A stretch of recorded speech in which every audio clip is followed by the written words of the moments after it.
Hola, muy buenas tardes.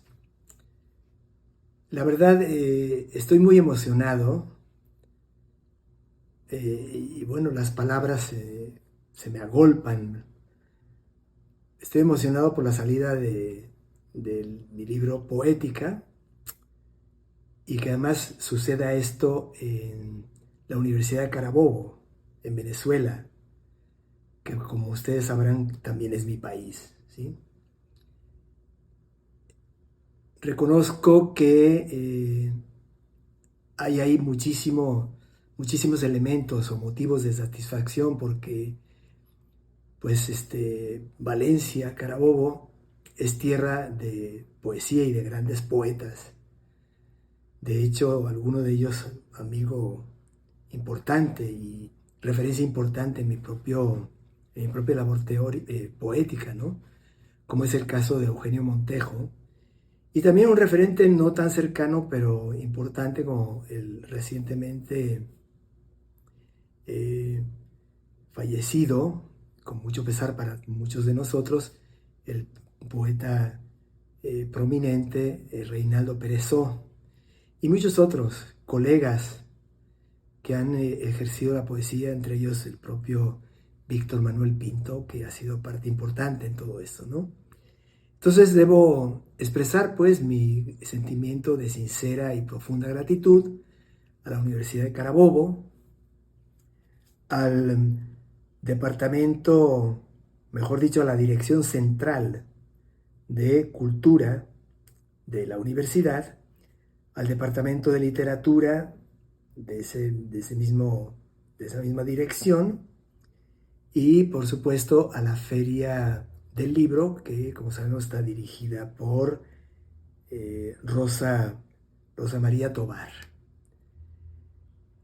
Debo hacer una mención, aunque ya lo nombré, pero quiero hacer esta mención muy especial al nombre de Víctor Manuel Pinto, a quien considero una suerte de factotum heroico que desde su vocación poética y su poética en el terreno creativo y todas las labores que ha realizado en la promoción de la poesía, pues se ha ganado una posición de muchísimo mérito y que es digna de todo reconocimiento y en mi caso de muy profunda gratitud, ¿no?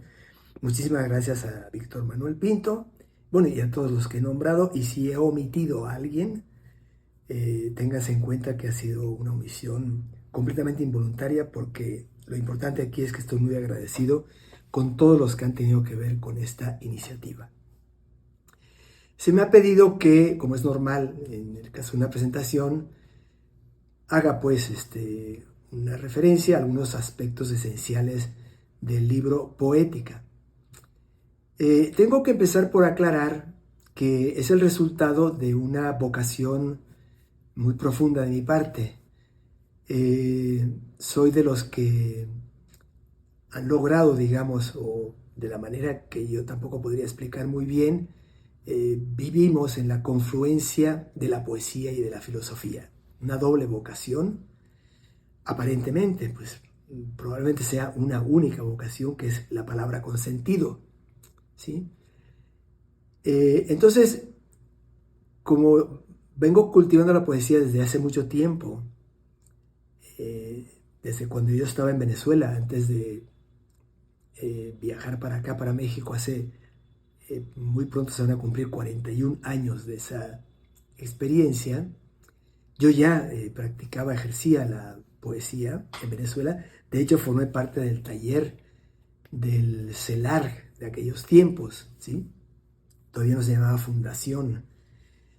Y bueno, estuve participando en un taller con gente muy prominente que lamentablemente el tiempo no me deja mencionar en este momento, ¿no?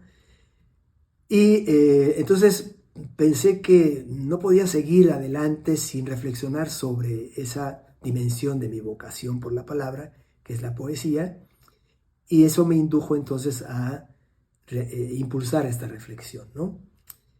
Eh, entonces, no se trata de un libro de ensayo, es muy importante aclarar esto, No se trata de una obra de crítica poética, es el compendio, digamos, de una amplia reflexión que me llevó bastante tiempo en su momento eh, sobre la poesía, y en ese sentido es una filosofía de la poesía, ¿m?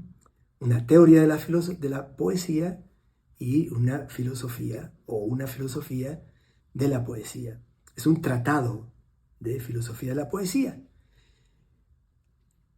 También tengo que sumar a los agradecimientos anteriores el hecho de que este libro esté prologado por mi querido amigo y colega, el doctor Mauricio Bechot, filósofo muy importante de la época contemporánea, que seguramente muchos de ustedes conocen porque es el fundador de una corriente filosófica denominada hermenéutica analógica, ¿no? Y como les digo, tuve el honor de que aceptara prologar este libro, y con lo cual, pues, mi querido amigo Mauricio Bechot estaba también confirmando su vocación igualmente poética y filosófica. Bueno, con esos antecedentes paso a señalar que, como se trata de un libro de filosofía de la poesía, me puse a pensar sobre la clase de realidad que es el poema, y sin entrar en detalles porque el tiempo no lo permite, o sea, los límites de tiempo no lo permiten, me propuse hacerlo desde una perspectiva que finalmente no podía ser de otra, ¿no? Primero, asumir lo manifiesto, lo que aparece como evidencia cuando un poeta determinado o una poeta determinada ofrece un puñado de palabras con intención estética.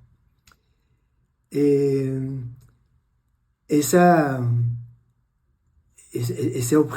entre comillas, digamos, objeto específico, ¿sí?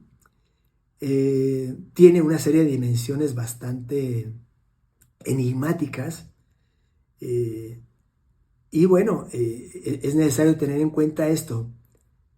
De hecho, esto me recuerda, nunca lo voy a olvidar, aquello que dice Platón cuando prepara su apología en favor de Sócrates. Ustedes conocerán muy bien este pasaje, donde Sócrates se pone a investigar qué quiso decir el oráculo de Delfos cuando a su amigo Querefonte le dijo que él, Sócrates, era el hombre más sabio entre los griegos, ¿no? Y se puso a buscar a personas que tenían reputación de sabios, entre ellos políticos, artesanos, prominentes y poetas. Y cuando se encuentra con los poetas, sucede que descubre que no saben de qué hablan, no saben qué es lo que hacen, no pueden dar razón de su propio oficio.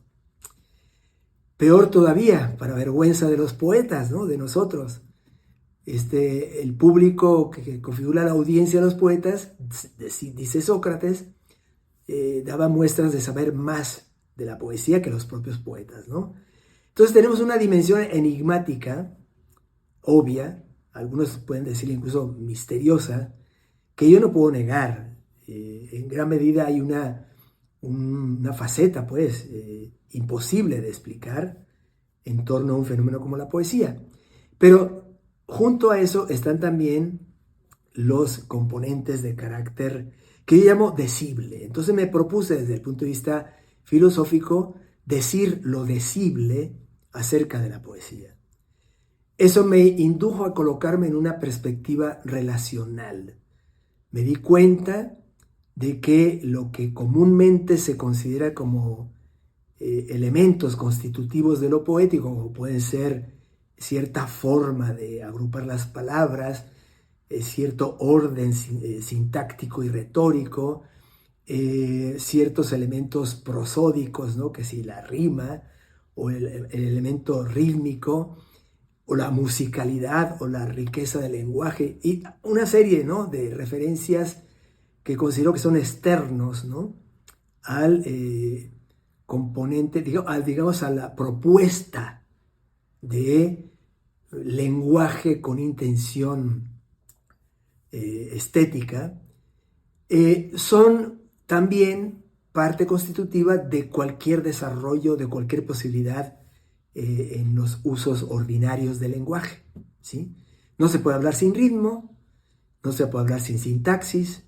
De hecho, aunque no nos demos cuenta de eso, hasta incluso puede darse el caso de que despotriquemos de la retórica y sin embargo tenemos retórica. Y nada de eso configura per se lo poético. También podemos ser versificadores bastante eficientes y cumplir una serie de formas, mejor dicho, de requisitos formales aparentes, exteriores, y no por eso surge y brota el poema.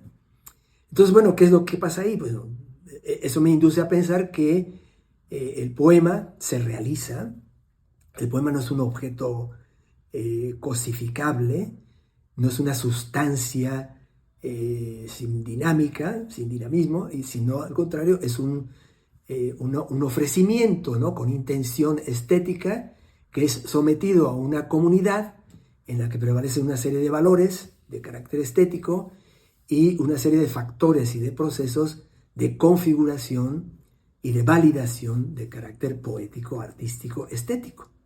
Eso hace entonces del poema una realidad muy singular, porque su inevitable sustancialidad, que es su materia verbal, sin embargo, no puede articularse como si fuera una piedra o un lingote de algún metal precioso o algo por el estilo, ¿sí?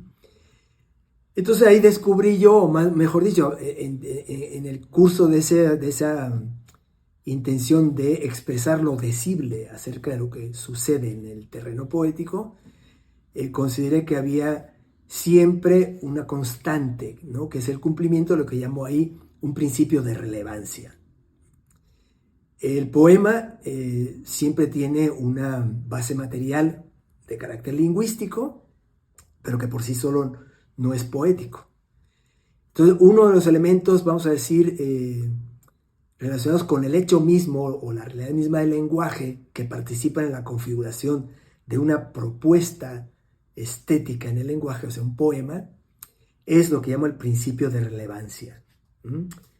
Es decir, un uso del lenguaje que se destaca de la dinámica general de los juegos del lenguaje o de la pragmática del lenguaje, ¿no? Después está también lo que llamo el principio de transignificación.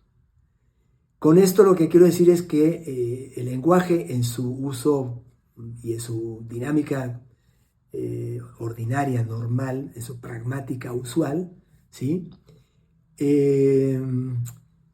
pues implica una serie de significados, en primer lugar de carácter literal, ¿no? Pero por supuesto que hay toda una serie de posibilidades, ¿no? Aquello que Wittgenstein llamaba de una salida de fiesta por parte del lenguaje, que es el ámbito de lo alegórico, de lo metafórico, ¿no? Es decir, de figuras de lenguaje, figuras de pensamiento y demás que permiten un amplio juego, ¿sí?, en los usos en el lenguaje, y eso es lo que deriva en un requisito, a mi modo de ver, fundamental, que es el requisito de la transignificación, ¿no? Rebasar los límites de la significación ordinaria.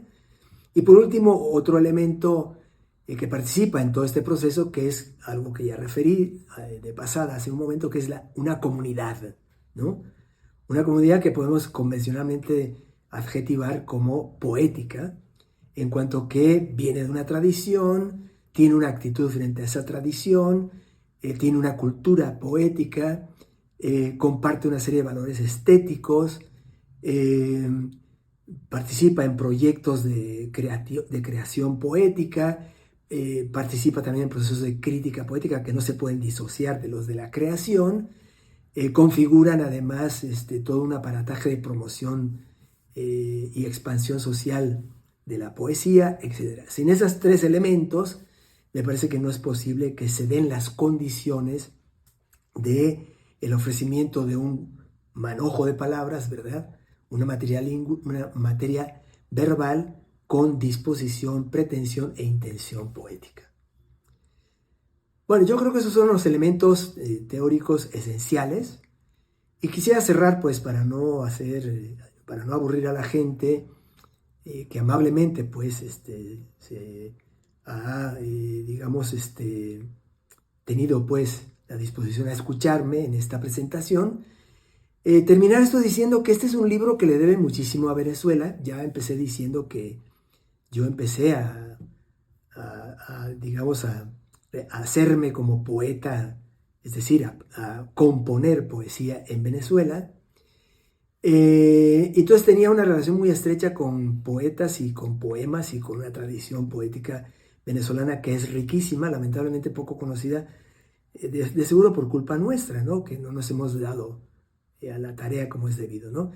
Entonces es un libro en el que, si yo no recuerdo mal, salvo en algunos casos excepcionales, sí, hay casos de poetas de otros países, como puede ser León de Greiff, Gerardo Denis, que era hispano-mexicano, o Gonzalo Rojas, ¿no? Que era chileno. La mayoría de los poetas que tomo como ejemplos de lo que estoy diciendo son venezolanos. Un diálogo también con la tradición poética venezolana y, por supuesto, un diálogo muy fuerte, muy amplio, con una cantidad considerable de pensadores del lenguaje y de la poesía. Dicho esto, pues reitero mi sentimiento de satisfacción y de gratitud. Hago votos, ¿no? Porque tanto la Feria del Libro como las instancias culturales de la Universidad de Carabobo, entre ellas, pues ahí donde labora nuestro colega admirable Víctor Manuel Pinto, además, continúen realizando esta extraordinaria y heroica labor que están realizando en la Venezuela de hoy. Hasta la próxima.